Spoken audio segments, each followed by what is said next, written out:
চূড়ান্ত পর্যালোচনা শেষে গেল ৪ নভেম্বর ৩টি দলকে নিবন্ধন দেওয়ার সিদ্ধান্ত নেয় নির্বাচন কমিশন। সেদিন দল নিবন্ধনের তালিকা থেকে ছিটকে পড়ে আমজনতার দল। এরপর ওই দিন বিকাল থেকে রাজধানীর আগারগাঁওয়ে নির্বাচন ভবনের মূল গেটের সামনে অনশনে বসেন দলটির সদস্য সচিব তারেক রহমান। ৪ দিন পার হলেও নিবন্ধনের দাবিতে অনশন অব্যাহত রেখেছেন তিনি। শরীরে স্যালাইন পুশ করা হয়েছে, রক্তচাপ কমেছে আশঙ্কাজনকভাবে। এরই মধ্যে বিএনপি সহ বেশ কিছু দলের নেতারা সেখানে ছুটে গেছেন সমর্থন জানাতে। যেহেতু আমরা ১৭ বছরের লড়াই করেছি, যুদ্ধ করেছি, আমি একাধিকবার কারাগারে গিয়েছি, তারেক ভাই গিয়েছি, অনেক মামলার আসামি হয়েছি। আমাদের জায়গা থেকে যেহেতু আমরা রাজপথের সহযোদ্ধা, সেই জায়গা থেকে আমরা ওনাদের পাশে থাকি। নির্বাচন কমিশন খুব ভালো করেই জানে যে এখানে যারা অবস্থান কর্মসূচি নিয়েছেন, আমরণ অনশন নিয়েছেন এবং আরও যারা অন্যান্য দলগুলো আসা যাওয়ার মধ্যে আছেন, প্রত্যেকেই এখানে নিবন্ধন প্রাপ্তির জন্য যোগ্যতা সম্পন্ন।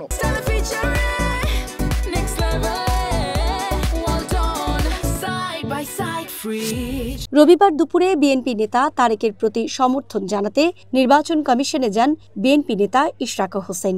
ইসি সচিবের সাথে সাক্ষাৎ শেষে তিনি বলেন, অতীতের মতো নিয়ম নীতির তোয়াক্কা না করে বিভিন্ন দল নিবন্ধন পেয়ে যাচ্ছে, অথচ আইনগত বাধা না থাকা সত্ত্বেও তারেকের দলকে নিবন্ধন না দেয়া দুঃখজনক। কোটা বিরোধী আন্দোলন এবং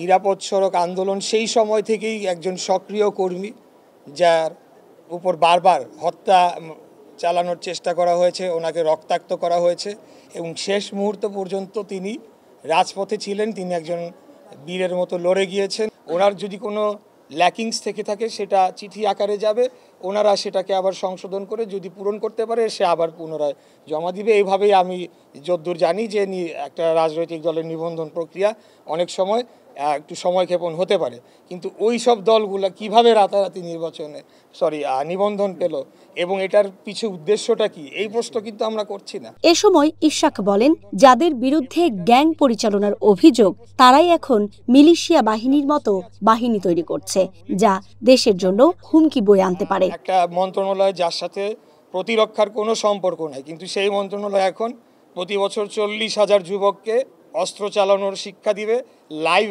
অ্যামুনিশন ফায়ার করার বলে তাদের এরকম পরিকল্পনা রয়েছে। যাই হোক, এইসব তো ভালো আলামত না। আমরা কি মিলিটারাইজ করতে চাচ্ছি আমাদের দেশকে? যাদের বিরুদ্ধে গ্যাং পরিচালনার অভিযোগ রয়েছে তারা যে তাদের গ্যাং মেম্বারদেরকে সেখানে প্রশিক্ষিত করে ভবিষ্যতে আরও বড় কিছু করবে না, সেটার নিশ্চয়তা কে দিবে? এদিকে নির্বাচনের প্রস্তুতি, দল নিবন্ধন প্রক্রিয়ার অগ্রগতি ও প্রবাসী ভোটারদের জন্য অ্যাপস উদ্বোধন নিয়ে সাংবাদিকদের সাথে কথা বলেন ইসি সচিব। জানান, প্রার্থী ও আচরণ বিধিমালা সংক্রান্ত গেজেট প্রকাশের পর রাজনৈতিক দলগুলোর সাথে আলাপ হবে। বারবার করে বলেছিলাম যে 16 নভেম্বরে আমরা আউট অফ কান্ট্রি ভোটিং এবং আইসিপিবির এই অ্যাপটা লঞ্চ করব, that is postal vote bidding. তো সেটা লঞ্চিংটা আমরা 16 তারিখের পরিবর্তে 18 তারিখ আমরা করব। যে 18 তারিখ আমরা আমাদের চূড়ান্ত ভোটার তালিকা প্রকাশ করব। আমজনতার দলের নিবন্ধন নিয়ে ইসি সচিব বলেন, আইনগতভাবেই সব সুরাহা হবে। এ সময় তিনি তারেক রহমানকে অনশন প্রত্যাহারের আহ্বান জানিয়ে আপিল করতে বলেন। অ্যাপিল বা সংশোধনে বা পরিমার্জন, পরিবর্ধন, সময়বর্ধন এগুলো তো একটা প্রচলিত প্রথা, তো সেটা নিশ্চয়ই ওনারা সবিবেচনায় নেবেন এবং এই অনশন আমি আন্তরিকভাবে আবেদন করব যেন এই অনশন ভঙ্গ করে আমাদেরকে আইনগতভাবে জিনিসটা সুরাহার দিকে নিয়ে যাবেন। তবে ইসি সচিবের এমন মন্তব্যের পর তারেক রহমান বলেন, নিবন্ধন পেতে কোনো ধরনের আইনি প্রক্রিয়ায় যাবেন না তিনি। আমরণ অনশনই তার আপিল করার সমতুল্য। আমি যে এখানে অনশন করছি, এই অনশনটাই তো তাদের জন্য আপিল। তাদের প্রতারণামূলক তদন্ত প্রক্রিয়াকে আমরা ধিক্কারভাবে প্রত্যাখ্যান করছি। আমরা আইনি প্রক্রিয়ায় 2022 সাল থেকে ছিলাম। এটা দীর্ঘ একটা প্রক্রিয়া। এই প্রক্রিয়ায় গেলে সামনে নির্বাচনে আমরা অংশগ্রহণ করতে পারবো না।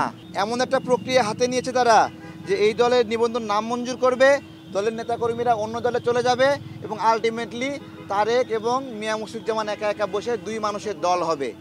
এই ষড়যন্ত্র সার্বভৌমত্বের বিরুদ্ধে ষড়যন্ত্র। এদিকে নিবন্ধনের দাবিতে রবিবার আরও কয়েকটি দলের নেতারা নির্বাচন কমিশনের সামনে অবস্থান নেন। সুকন্যা আমির, ওয়ান নিউজ, ঢাকা।